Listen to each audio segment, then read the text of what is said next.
Bueno, a continuación va a exponer Eduardo Bahamonte, que es investigador del Centro de Estudios Socioculturales, CES, y también es profesor acá en el Magíster de Drogodependencia, aquí en la Universidad Central.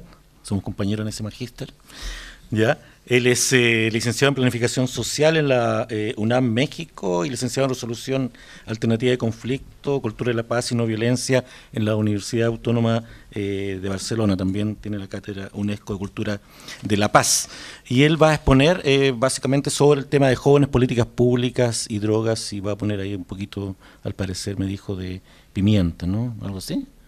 ¿No? No sé, a grandes expectativas, grandes frustraciones. 15 minutos, por favor. Ya, voy a tratar de en 15 minutos de hacer una trayectoria de lo que nos está pasando, lo que nos ha pasado en Chile con jóvenes, y usando las drogas, si es que eso existe, para motivar un poquito más y de tener la mirada en esta relación vinculante que se está haciendo en Chile. Bueno, el profeta Pierre nos dice eso: la juventud no es más que una palabra y por tanto podemos hablar de juventudes, los jóvenes, las jóvenes. Yo prefiero hablar de los y las jóvenes en función de ir rescatando el actor social, histórico, en su contexto. Y por tanto se sigue hablando de los jóvenes de Chile como si fuera una categoría homogénea, cuando tenemos que hacer distinciones y diferencias que van a través desde el lugar y el contexto en el cual se habita la región y las diversas culturas existentes.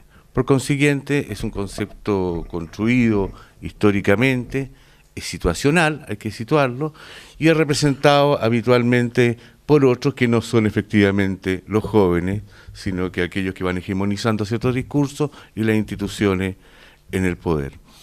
Una mirada bastante sinóptica, digamos. Los jóvenes populares y el Estado republicano, la verdad que básicamente el concepto como tal, los jóvenes, no existió. Se diluían la presencia de niños y jóvenes en la historia de la República, probablemente hasta los 60, en las masas populares, obreras, campesinas. Recién uno podría empezar a vislumbrar la emergencia de un actor que aún no me atrevería a llamar joven, a partir de los años 60, pero este actor tiene un rol que es el estudiante. Aparece el estudiante en las transformaciones políticas sociales que conoció Chile, y por consiguiente a partir de allí aparece precisamente una presencia de carácter más pública.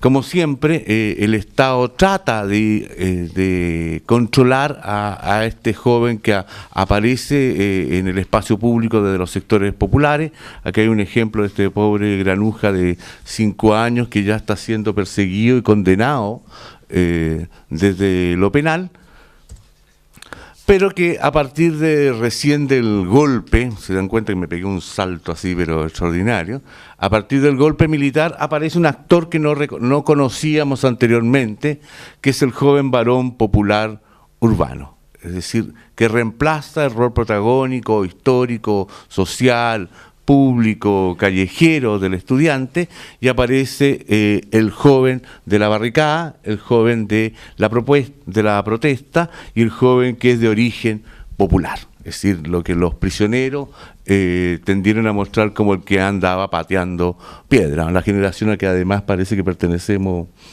todos los que estamos en esta mesa, excepto... A ver.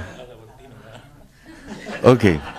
Podríamos hablar esto también de la tendencia de lo que es hacerse joven, ¿ya? Y lo juvenil. Aparece este actor social, y un actor social que es relevante en manifestar el descontento frente a la dictadura. Al retomarse la democracia, el programa de gobierno de la Concertación del 89, ¿se sienten representados también? Yo reconozco que le metí mano a esto también y participo. Sí, todos participamos. Pero les voy a leer la redacción que se hace, que es muy simbólica en términos de cómo la lectura que se hace de la realidad de los jóvenes y las jóvenes en Chile. Dice: los jóvenes chilenos se encuentran en los grupos más afectados hasta 16 años de régimen militar.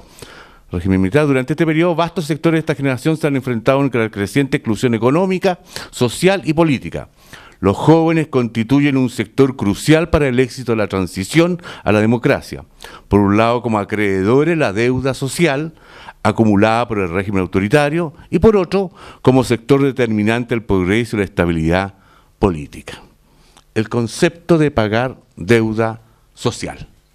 ¿No? Es decir, aquí hubo un actor social relevante donde el Estado había hecho abandono en las políticas públicas. Es decir, si queremos, es la ausencia del Estado durante los 17 años de dictadura quien comienza a caminar pusilánimemente, quizás por el Estado subsidiario, pero es la ausencia misma del Estado, y por primera vez los nuevos administradores del Estado reconocen que hay una deuda social que pagar.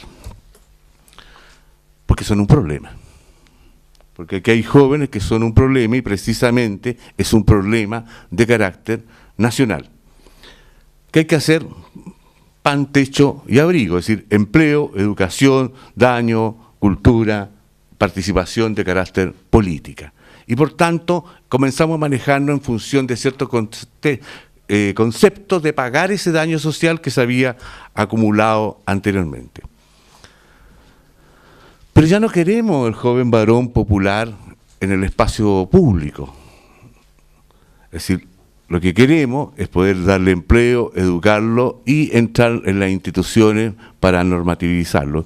¿Qué empieza a hacer? Tenemos ahí, y lo que estamos en esta mesa también nos pasó, nos quedamos sin ciencias sociales necesariamente para poder interpretar lo que estaba sucediendo como fenómeno a partir de los 90. Empezamos a generar en el largo espectro de las políticas públicas en Chile, la política focalizada, es decir, la mujer joven no aparece en este espacio porque solamente podría aparecer en función del daño, dañando su sexualidad, vulneración de sus derechos, y el joven varón popular solamente en función de ser capacitado para el empleo o poder ser reintegrado a la educación formal. Por otro lado, se empieza a criminalizar a aquellos que se empiezan a desviar, digamos, de esta construcción democrática, de, como decía uno de nuestros presidentes, un país serio, donde las instituciones funcionan.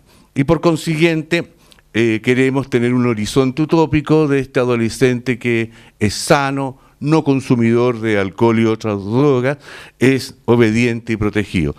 Yo recuerdo que en el Mercurio, en los 90 por ahí, siempre aparecían avisos así como para contratar mayordomos en los edificios y se pedía que ojalá fuera de origen campesino y hubiera hecho el servicio militar obligatorio, es decir, un tipo que fuera efectivamente probada su obediencia.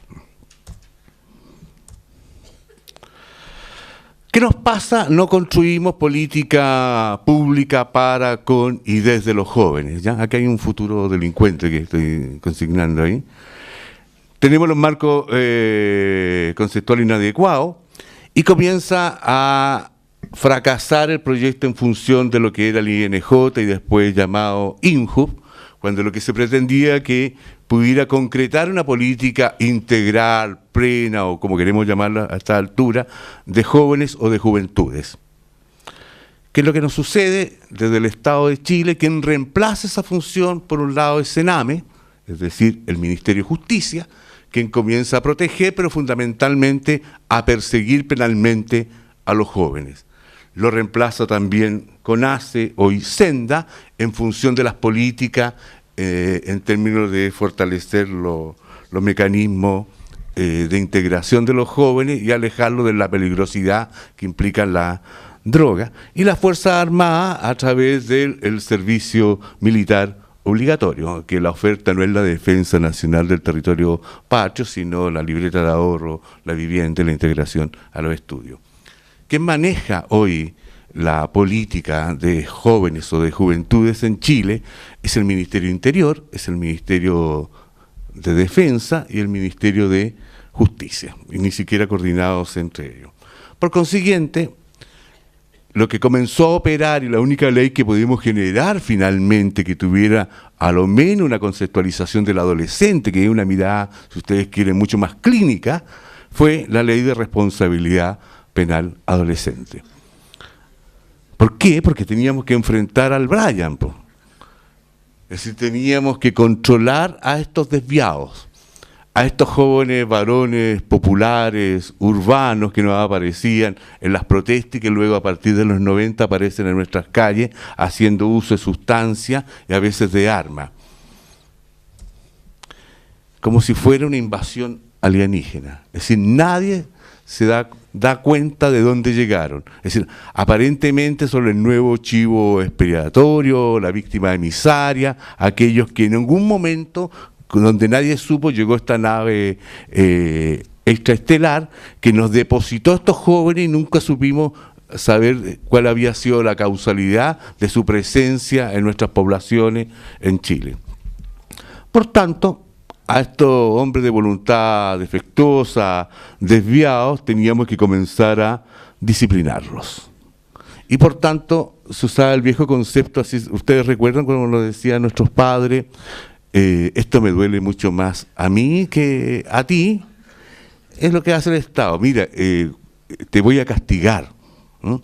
Pero este castigo es para que tú aprendas, digamos. Yo no conozco evidencia científica donde el castigo efectivamente hace mejores personas, pero el Estado de Chile ha generado en función de eso una política de castigar para tratar. Incluso desde la Ley de Responsabilidad Penal Adolescente, que es una ley penal, acostumbramos a llamarle a las sanciones penales programas. Una forma eufemística de decir que estamos efectivamente castigando. Y por tanto generamos un estado de carácter clínico, cuya misión es efectivamente tratar no a los jóvenes, sino a los adolescentes, para que podamos disciplinarnos y no se comporten mal. La Ley de Responsabilidad Penal Adolescente generó 3 grandes ejes en su modelo: el control, la inserción social y la responsabilización. Es decir, muy probablemente el Estado, que nunca generó y no le ha entregado ninguna prestación social a los jóvenes, le pide efectivamente que sea responsable. Lo de los jóvenes y las drogas. Primero, todavía no me queda muy claro, a pesar de mi uso prolongado de alcohol y otras drogas, digamos, desde la más tierna edad hasta ahora, que son las drogas, pero aparentemente lo que sabemos en función de las drogas no tiene nada que ver con la ciencia, sino mucho con la moral y con la ideología. Y que lo que se ha ido construyendo en función de cierto nivel de percepciones de carácter hegemónico sobre lo que es bueno y sobre lo que es malo, es decir, moral. Con todo, a partir incluso de los estudios que se han hecho de prevalencia, la situación no es mala en Chile.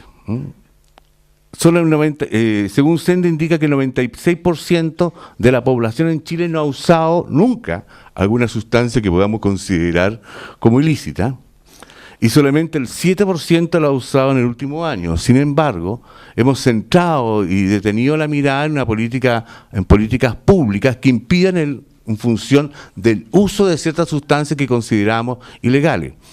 Yo creo que ciertamente debemos ser, como decía Álvaro, país que tiene más estudios en función del uso de ciertas sustancias, es decir, de prevalencia. Pero muy pocas veces nos metemos en función de los daños y la morbilidad en función del uso de ciertas sustancias. Hay un estudio ahí que, para mi gusto, hay que realizar. Decimos que usamos más o menos cocaína, no tengo idea. Es decir, muy probablemente mis padres usaban una cocaína de mejor calidad de la que usamos hoy en el mercado chileno, y muy probablemente estemos usando menos cocaína y más polvos talco. No lo sabemos, no tenemos evidencia que pueda demostrar una cosa u otra. La conducta deseada es, si consumir droga es daño, es una conducta indeseable. Si no consumo, tengo abstinencia y por consiguiente la conducta deseable es lo que está promoviendo actualmente el Estado. Es decir, hay una mirada en función de que tengo que conducir todo al prohibicionismo y a la abstinencia, porque esas son las conductas deseables que esperamos de jóvenes disciplinados. Mitos que se usan actualmente: todo usuario de droga es un drogadicto. Es como decir que todo usuario de alcohol es un alcohólico. Entonces en esta mesa estaríamos un poquito complicados. Es una droga de dependencia que implica alto nivel de autocontrol, y como estos son unos niños todavía no mayores de edad, no se pueden autocontrolar, no pueden tomar decisiones por sí mismos y la intervención siempre tiene que ser desde un centro especializado de carácter clínico y no de base comunitaria.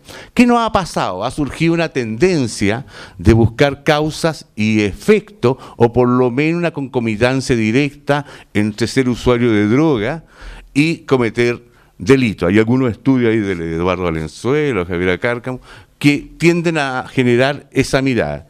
Y esto es como, ustedes recuerdan cuando jugábamos al Paco Ladrón en el colegio, o al Paco Reo, al Policía Ladrón, ¿se acuerdan? ¿Alguien jugó a eso, o al pillarse? Levante la mano los que jugaban a eso. ¿Todavía juegan algunos? Ya, qué bueno, los felicito. No voy a entrar en detalle, no es... El punto es que cuando jugábamos a eso, me quedan 2 minutos, cuando jugábamos a eso, ¿a quién pillábamos en el colegio? No pillábamos al atleta del curso, sino que pillábamos efectivamente al más tímido, al que menos corría, al más timorato, al que era menos atlético. Por consiguiente, la política penal está haciendo hoy día lo mismo. Es decir, logra pillar al que puede pillar. Y efectivamente son los chiquillos que usan sustancias en el espacio público, porque viven en viviendas sociales de 33, 34, 35 metros cuadrados, que no tienen la facilidad de nosotros después del asado, fumar un pitito en la piscina de nuestro amigo La Reina, digamos. Y por consiguiente, esos son los detenidos. Y yo empiezo a sacar conclusiones que son bastante falsas. Por eso pongo el embudo ahí. El embudo es preguntarle a todos aquellos, lo que se hace en los estudios, preguntarle a todos aquellos que han cometido un delito si efectivamente han usado una sustancia ilícita. Ese es como mirar por el hoyito chico del embudo. Si miro por el hoyito grande, lo que tengo que hacer es comparar a toda la población general que ha usado alguna vez sustancia y ver si esa población general efectivamente comete delito. Porque de lo contrario también puedo preguntar a aquellos que han sido detenidos, procesados, encarcelados, si han usado leche materna, y si me responden que sí, yo debiera concluir que todos aquellos que usan leche materna efectivamente pueden terminar cometiendo delito. Los daños asociados al uso de drogas, fundamentalmente más que al uso de la sustancia en sí misma, hoy día los jóvenes sufren mayor daño por la persecución de carácter criminal que hace el Estado sobre ellos en el ejercicio de un derecho. Están las cifras, pero nosotros decimos que alrededor de 85.000 personas son detenidas al año por el uso de sustancias. Uso, transporte en relación con ella. Y por tanto, hoy día todo aquel que usa sustancia tiende a clandestinizarse. Y vamos generando este vínculo perverso de control social desde el Estado, tecnología y totalitarismo. Gracias. Tiempo exacto, ¿no?